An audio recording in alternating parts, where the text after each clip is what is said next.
Hello everyone. कल हम BSc second year में जो टॉपिक डिस्कस कर रहे थे पेपर सेकंड के अंतर्गत गेस्ट रिलेशन। इसमें हमने गेस्ट रिलेशन क्या होता है उसको डिस्कस किया था।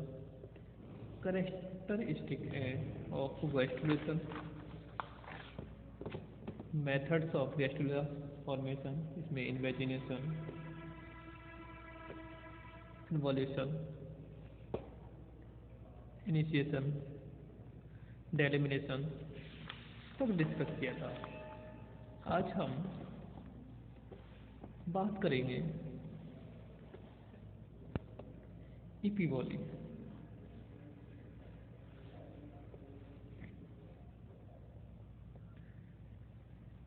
यानी जो कैलकुलेशन की नेक्स्ट प्रोसेस है इपीवॉली।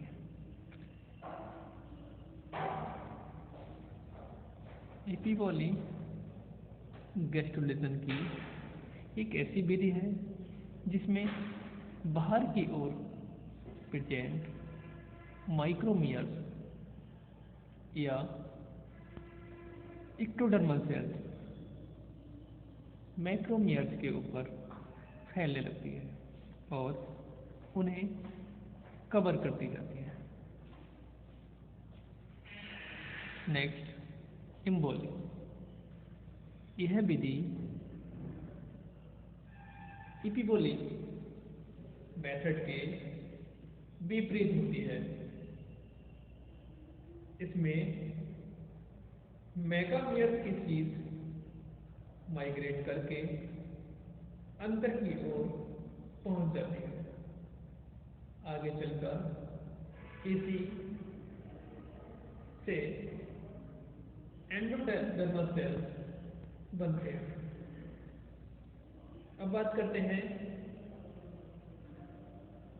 Guest relation in frog and चिक।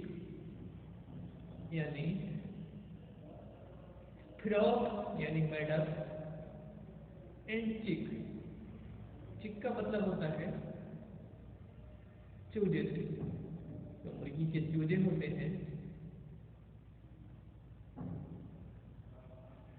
तो यहाँ पर हम बात करेंगे फ्रॉग में गैस्ट्रोलेशन की प्रोसेस कैसे होती है और चिक में कैसे गैस्ट्रोलेशन की प्रोसेस होती है।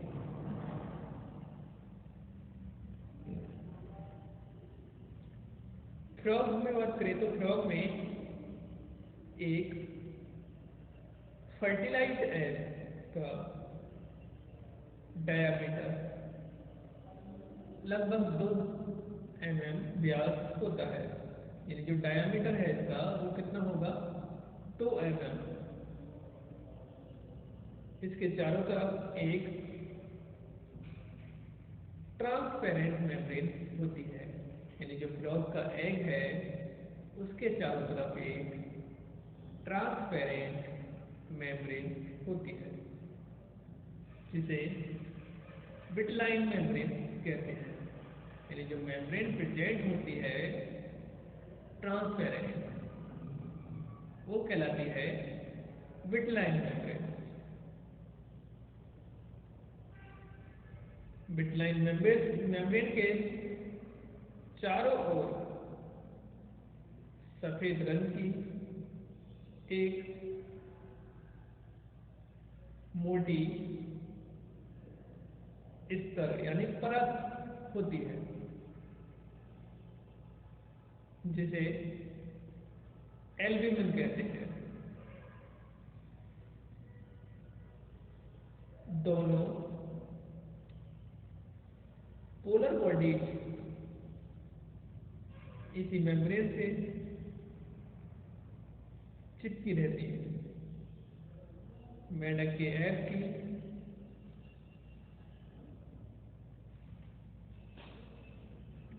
अधिकांश भाग सफेद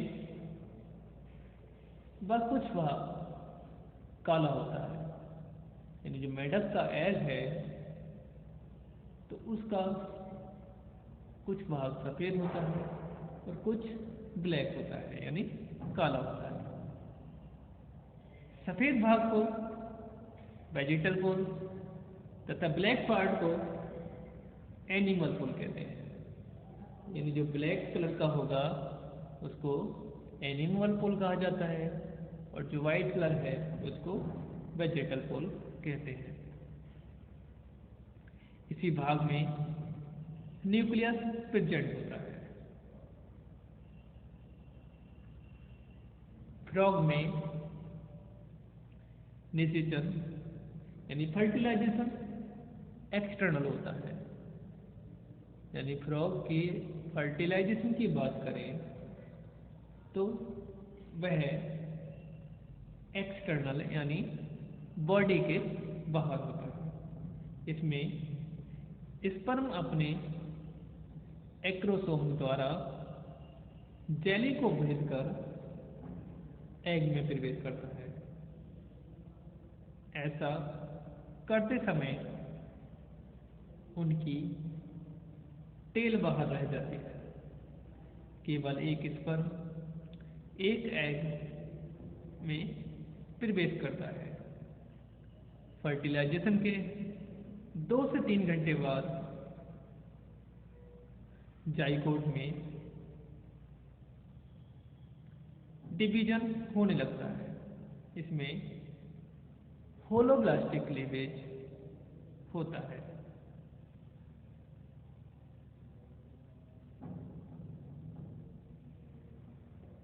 फर्स्ट डिवीजन स्पर्म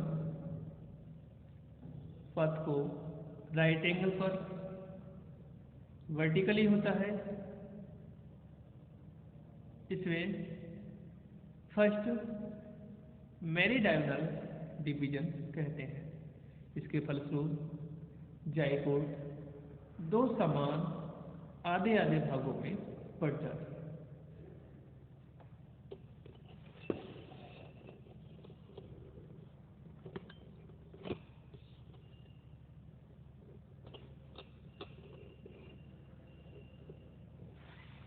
ये डिवीजन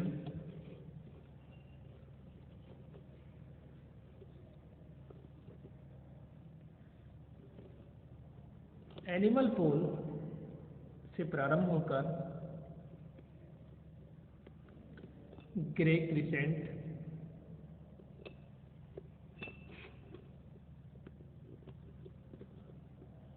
की मध्य रेखा तक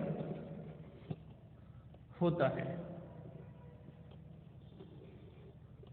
धीरे धीरे अब ये वेंट्रल साइड की ओर बढ़ता है। लगभग 1 घंटे बाद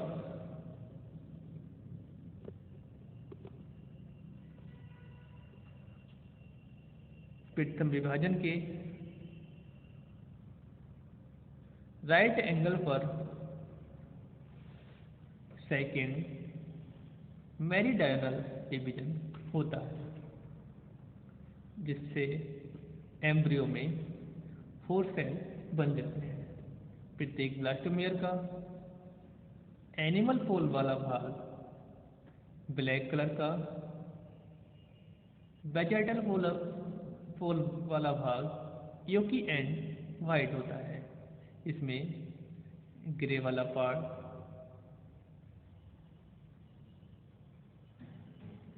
टू पोस्टीरियर ब्लास्टोमियर में होता है। इसके लगभग 2 घंटे बाद तीसरा क्लीवेज प्रारंभ होता है। यह हॉरिजॉन्टल तथा इक्वेटर लाइन से कुछ हटकर होता है, जिससे एम्ब्रियो में ऊपर की तरफ 4 स्मॉल व ब्लैक माइक्रोमियर्स व नीचे की ओर मैक्रोमियर्स बन जाते हैं। ऐसे क्लीवेज को अनइक्वल क्लीवेज कहा जाता है। अब बात करते हैं मोरूला स्टेज। 4th व 5th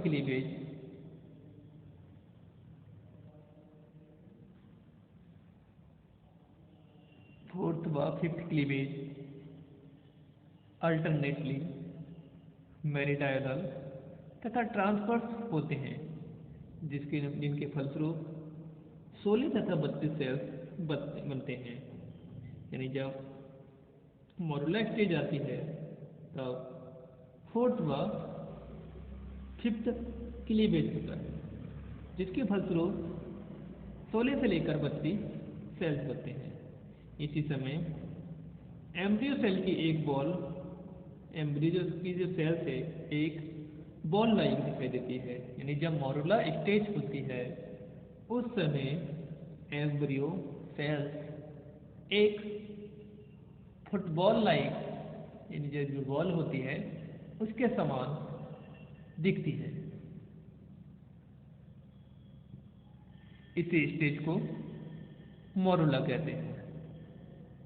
यानी जो ठोस बॉल होती है उसकी तरह इनकी शेप दिखती है और यही स्टेज कहलाती है मोरुला।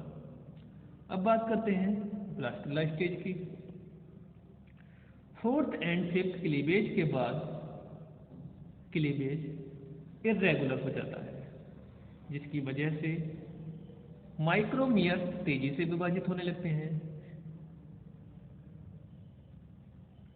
जबकि मैक्रोमियर का विभाजन धीरे धीरे होता है। इसके अलावा प्रत्येक क्लीवेज से ब्लास्टोमियर कुछ गोल से होने लगते हैं, इनके बीच में एक कैविटी बन जाती है जिसे ब्लास्टोसील कहा जाता है। यह कैविटी एक्सेंट्रिक होती है। इसमें ब्लास्टोमियर्स के द्वारा सिक्रेटेड एल्कलाइन एल्ब्यूमिन भरा होता है। धीरे धीरे ब्लास्टोसील बड़ी होती जाती है तथा एनिमल हेमिस्फीयर के अंडों से बनी हुई छत वेजेटल हेमिस्फीयर की तुलना में पतली होती है। एम्ब्रियो की इसी स्टेज को सीलोब्लास्टुला कहते हैं। इसी स्टेज में प्रिमिटिव एरियाज दिखने लगते हैं। तो आज हमने बीएससी सेकेंड ईयर में epiboly, emboly, gastrulation in frog and chick को डिस्कस किया। कल हम इसके नेक्स्ट पार्ट को डिस्कस करेंगे। धन्यवाद।